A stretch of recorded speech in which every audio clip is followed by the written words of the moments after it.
আমাদের এটা হচ্ছে 3 পিন প্লাগ। 3 পিন প্লাগের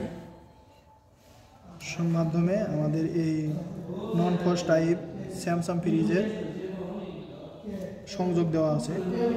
এখানে সংযোগের ক্ষেত্রে এটা হচ্ছে আর্থিং সংযোগ। আর্থিং সংযোগটা ডাইরেক্ট গেছে হচ্ছে বডিতে, আর এটা হচ্ছে ফেজের সংযোগ। ফেজ, এই ফ্রিজের ফেজ হচ্ছে কালোটা দেওয়া হয়েছে আর হচ্ছে নিউট্রাল লালটা দেওয়া হয়েছে। এখানে ফেজ সংযোগ ডাইরেক্ট এখান থেকে গেছে হচ্ছে ওভারলোড প্রোটেক্টরে, আর এটা হচ্ছে নিউট্রাল এই সংযোগটা গেছে থার্মোস্টারে।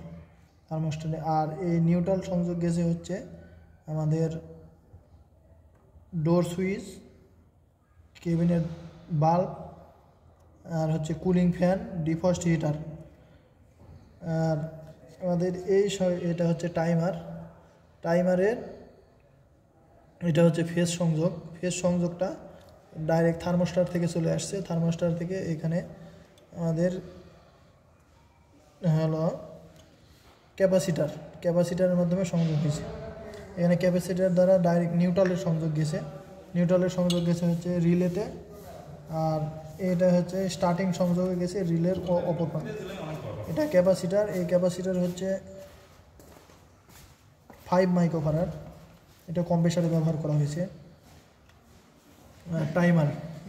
টাইমারের কাজ হচ্ছে, টাইমার যদি হচ্ছে 6 মিনিট 40 সেকেন্ড কম্প্রেসার চালু করবে 6 ঘন্টা। টাইমার হচ্ছে 6 ঘন্টা 40 মিনিট কম্প্রেসার চালাবে, আর হচ্ছে 12 মিনিট চালাবে হিটার। আর এখানে টাইমারের ফেজ সংযোগ আছে, নিউট্রাল সংযোগ আছে, এটা হচ্ছে হিটার সংযোগ আছে, আর নিউট্রাল সংযোগ আছে। ফেজ, নিউট্রাল, কম্প্রেসার আর হিটারের সংযোগ আছে টাইমারে।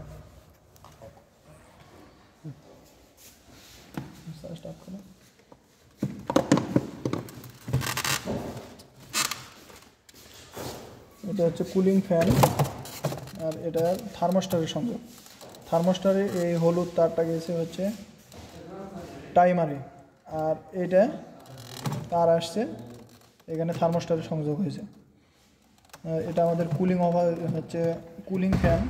কুলিং ফ্যানের কাজ হচ্ছে ইভোপোর্টার থেকে বাতাসটা টেনে নিয়ে এসে ডিপ এবং নর্মালে সাপ্লাই করা। এটা হচ্ছে ইভোপোর্টার। আর এটা হচ্ছে হিটারের সংযোগ আছে। হিটারের এটা হচ্ছে নিউট্রাল প্রান্ত, এটা হচ্ছে ফেজ প্রান্ত। আর এখানে কুলিং ফ্যানের নিউট্রাল আর ফেজ সংযোগ আছে। আর এটা হচ্ছে আমাদের কুলিং ওভারলোড অ্যাকুমুলেটরের সাথে যুক্ত আছে। আর কুলিং ওভারলোডের এখানে দুই প্রান্তে সংযুক্ত আছে। আর এটা হচ্ছে ডিফ্রস্ট থার্মোস্টার কুলিং ওভারলোডের সাথে সংযোগ আছে। এইখানে সবগুলো সংযোগটা এখানে যুক্ত করা আছে। এটা হচ্ছে নর্মালে ডোর সুইচের এটা হচ্ছে ফেজ সংযোগ কমন, আর এটা হচ্ছে বাল্ব, আর এটা হচ্ছে আমাদের ফ্যান। যখন আমরা দরজা খুলব তখন বাল্ব জ্বলবে, আর যখন আমরা দরজা অফ করব তখন ফ্যান চলবে। আর এইখানে আমাদের বাল্ব আছে।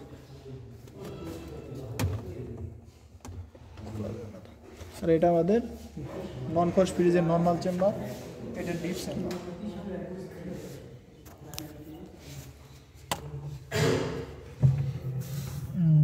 এটা হচ্ছে ড্রেন লাইন। এই ড্রেন লাইনের মাধ্যমে বাতাস সার্কুলার হয়।